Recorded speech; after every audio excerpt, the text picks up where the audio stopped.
Hello guys, welcome back to Sun Crypto. In today's content, we're going to talk about BTC. We're going to talk about BTC on the daily time frame, 2 days chart. We're also going to talk about it on the 12 hour, 6 hour, and the lower degree, such as the 1 hour time frame. All right.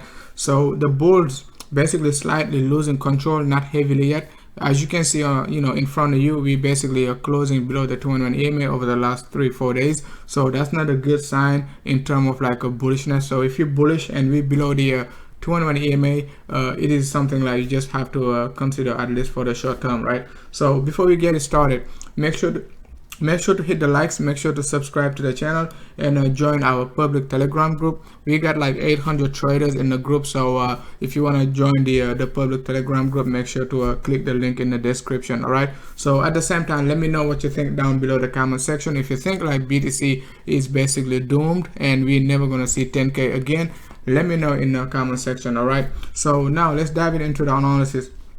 What I'm looking at right now, I'm looking at the 21 EMA. It is very important. As you can see, previously the first week of May, the bulls did a good job, basically not letting price dip below the 200 EMA. But as you can see, the degree of the degree of the sell-off below the 200 EMA, it is getting greater and greater. As you can see, this one we did not close below it, and right now we're closing below it. Okay, the second time we basically dipped below the 21 EMA, we dipped below it and pumped back above it and dipped below it, right? But we did not spend more than 3 days below it. Okay, so as you can see, we got like 1, 2, 3 candles right below it, and then the fourth candle we pump above it. Now we basically close. That's the fourth time in a row. Basically, we staying below the 201 EMA. So that's not a good sign, at least for the short term for the bulls, right? So if the bulls not going to be able to go back above like a 98 level, what are we looking for the bears? We're going to look for the bears to try to dip the price just at just about 86 to 87 area. Okay, so keep that in mind. Previously we were looking for, if you guys been following the channel enough, right, so you know our first target, right? Our first target was what? 6 hour 100 EMA last week. Okay, the first week of June, we said if we break this 201 EMA on the 6 hour, we're gonna look for the 6 hour 100 EMA, just about like a 9400 level for a possible support. We did that exactly. So last week what we did again, we said after we pump back up, we said we're gonna be looking for the 12 hour 100 EMA, just about like a low 9K 9076. We hit that on the dot, right? So now what are we looking for? We're gonna be looking for a possible support. All right, it's not going to be a linear move once again, okay, but we're gonna be looking for a possible support just about this area of a 86 to 87 area. All right, so keep that in mind. 86 to 87, it is going to be your your daily 100 EMA. So let's keep that in mind. And if you take a look at it, we got a pretty good support, just about 86 to 87. We could not close below it. So most likely, if price dip just about like 86 to 87, bulls are gonna find a temporary support before another accumulation area, at least for the short term. So like I said, right, the move is not going to be linear, so we can even pump back up, okay, 50% of this candle, which is just about like a 96 to 97 before dipping down. But that's just going to be volatility, just like I told you with this move, okay, a couple of days ago before the pump to the upside. I was like, I'm favoring this move. So BC can still do this, dip down to 9K, pump back up to 98, and then dip down here, so which is basically a fractal of this move.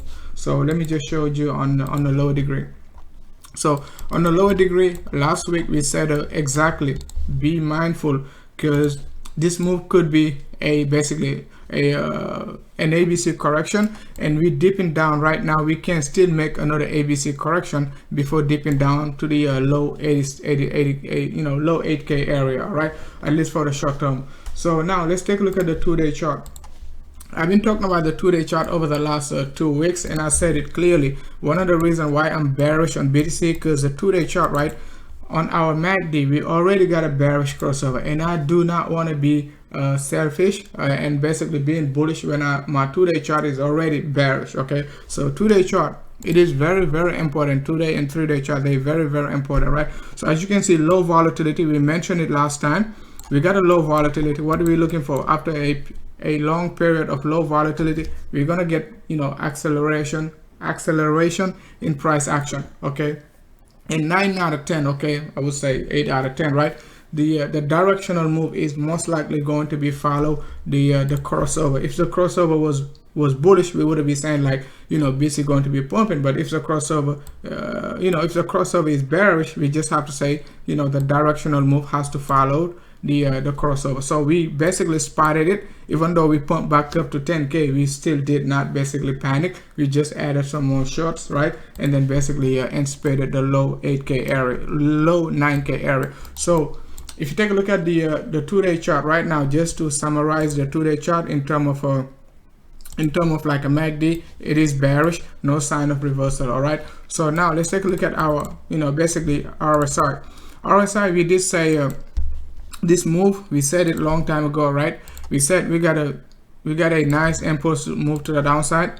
We got beautiful flat correction, and then we expecting this move. So basically the 2-day chart is basically just replicating what we did on the 12-hour time frame. The 12-hour time frame, we got the same structure, right? And we called it, we got this impulse move, impulse down, right?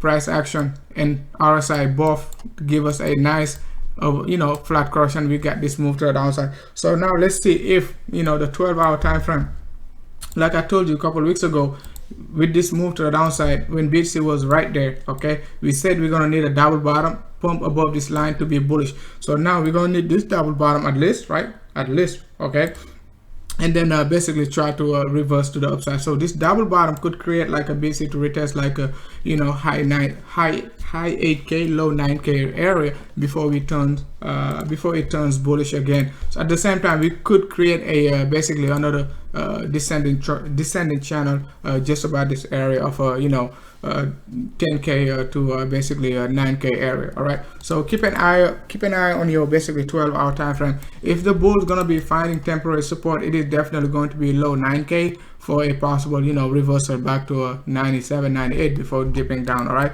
that's the only possibility I see for the bulls. A dip down, push back up, and then come back down. Other than that, we can still, okay, dip down, but I'm not gonna be looking for this move. It is possible, but I'm not basically playing it. Okay, I'm just gonna take this one and then see what they want to give us, because this move can still be a small flat correction. It doesn't have to be a you know, overextended you know, C wave. All right, so now let's take a look at the 6-hour time frame. 6-hour time frame, as you know, guys, if the 6-hour MACD give us a crossover, it tends to give us a 400 to 600 points. Right now we're about to get a 6-hour MACD looking to crossover, but most of the time these crossovers, right, they tend to be before you get the crossover, you can get a fake out, and most of the time these fake outs, they, you know, they very intensive. Okay, they're very extensive and intensive at the same time. They basically give you like a sudden drop, you know, 600, 700 points all over the sudden, right? So let's keep that in mind. So we do not have a 6-hour MACD crossing over, so I wouldn't be too bullish on BTC. And RSI not looking so great, already give us a, you know, giving us this bear flag. So we're gonna have to look for this move to the downside on the RSI. All right, so let's keep that in mind. Now let's dive into the hourly time frame. Hourly time frame, I told you since like Friday on the sell-off, right, when Thursday or Friday when BTC was selling off, right, I said it, pay attention to your 1 hour 100 EMA. Okay, BTC, after we got this drop, okay, after we got this drop right there, right, and then we got this beautiful you know, reversal by the candle, I was like, okay, first thing first, you're looking for a rejection, look for your 15 minutes 201 EMA. It's going to reject the price. That's what it did right there. If you go take a look at your 15 minutes 100 EMA, 15 minutes 201 EMA, price rejected it, give us a flat correction, pump to the upside, and I was like, okay, now the 201 EMA most likely going to reject the price. It did reject the price. You know, price was trying to push to the 100 EMA, could not basically pump that far, right? So we took a short right there, just about like a 94.80 on average, right? And price dipped all the way down to 93. So as you can see, we're still not yet at the 100 EMA, but we most likely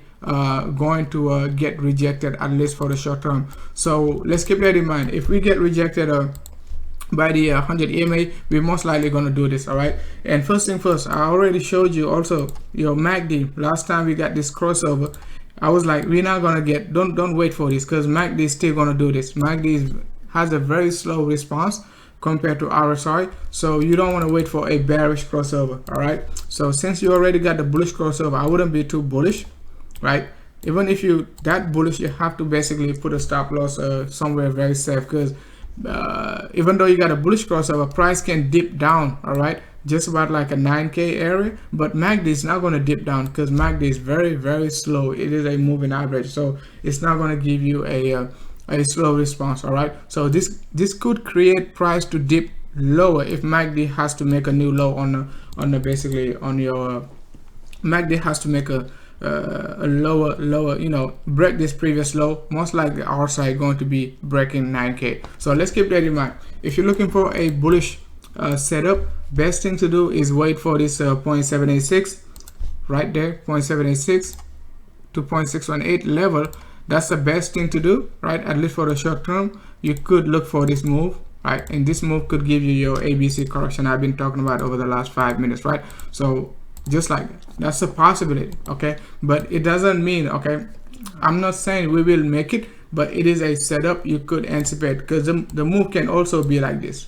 So you're just not sure, but at least for the short term, you know, 786 to 0.618 got, you know, they got a very high probability of basically supporting the price, at least for the short term. All right, so that's what I'm looking for BTC. Now let's dive into the analysis for Ethereum. I'm just gonna add Ethereum.